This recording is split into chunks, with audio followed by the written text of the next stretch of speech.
একটা সময়ের কথা। এক গ্রামে থাকত দুই বোন, এমিলি ও এম্মা।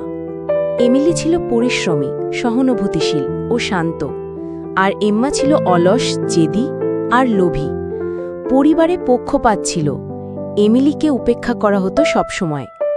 একদিন এমিলি কাজ করতে করতে এক জাদুকরি কুঁয়ে পড়ে যায়। চোখ মেলতেই সে আবিষ্কার করে এক রহস্যময় জায়গায় সে চলে এসেছে।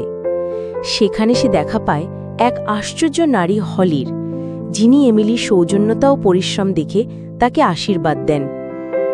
এমিলি যখন বাড়ি ফেরে, তার জীবনে আসে সৌভাগ্য, সুখ ও সম্মান। এম্মা এটা দেখে ঈর্ষান্বিত হয়। সে ভাবল একই পথ অনুসরণ করে সে আরও বড় পুরস্কার পাবে। কিন্তু সে ছিল স্বার্থপর, কারো সাহায্যে এগিয়ে আসেনি, বরং ক্রমাগত অভিযোগ করে গেছে। আর তখনই হলি তাকে শিক্ষা দেন যে পরিশ্রম ছাড়া পাওয়া যায় না সত্যিকারের পুরস্কার। এম্মা বাড়ি ফিরে আসে শূন্য হাতে, কিন্তু এক গুরুত্বপূর্ণ শিক্ষা নিয়ে।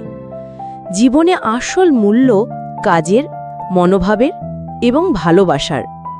এরপর দুই বোন একসাথে কাজ করে, পরস্পরের প্রতি শ্রদ্ধাশীল হয়ে ওঠে এবং একদিন তারা মিলে তৈরি করে এমন এক জীবন যেখানে সুখ, সাফল্য আর সমতা একসাথে বাস করে।